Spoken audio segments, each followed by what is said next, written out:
you're going to have a hospital birth. And so you're interested in the why, the when, the who, the how, and the what. Now, Birthing Better families, when these skills developed in the early 1970s, the majority of us were going into the hospital, although some of us had home births. And we had assessments, monitoring procedures that were actually more stringent than the ones that you have now, and there were no choices. This is what we want you to know. Why should you learn skills if you're going to birth in the hospital?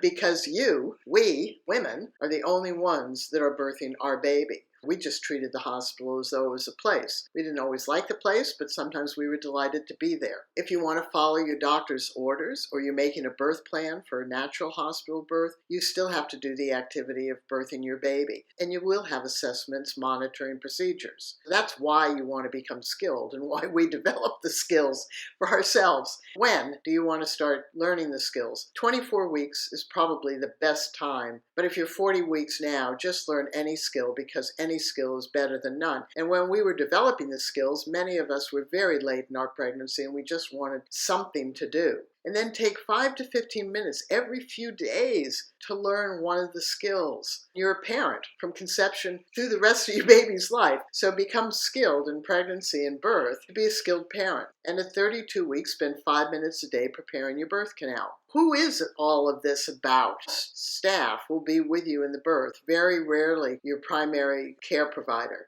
Staff love working with skilled families. They see so few of them. The greater your skills, the easier it is for you to negotiate with your birth providers because they see you as coping. They don't want to see you as suffering. And when you look out of control, then they're more likely to do more assessments, monitoring procedures. And no birth provider will ever stop a birth coach from helping you. They love it. So the how. Start using the skills as soon as you think you're in labor, even if it's false labor, and make them a habit throughout this activity because this is your Olympic event or climbing Mount Everest. And then use the skills more deeply when you're having assessments, monitoring procedure. And as the birth becomes more vigorous and intense, you just have to dig down more. And if you have an unplanned cesarean after laboring, just use the skills while you're being prepped and during the surgery. This is your baby's birth. We continue to use the skills. And if you're having a non-laboring cesarean, use your skills on the way to the hospital. That's your labor. And while being prepped, that's your transition. And during the surgery, that's your birth.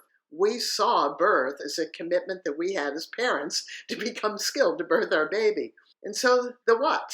See giving birth like any activity that you do. That's why we develop the skills as families. It's an activity. It just happens to be infrequent, and we can't replay it. It's life transforming, and the memories last forever. So it's better if we had memories of being skilled than if we had memories of us feeling out of control. You will prevent your own suffering when you use skills. That's the primary goal of using skills to do anything, is to just do the activity better. And your birth attendants will praise you and your birth coach. And that's why you should learn the skills to have a hospital birth.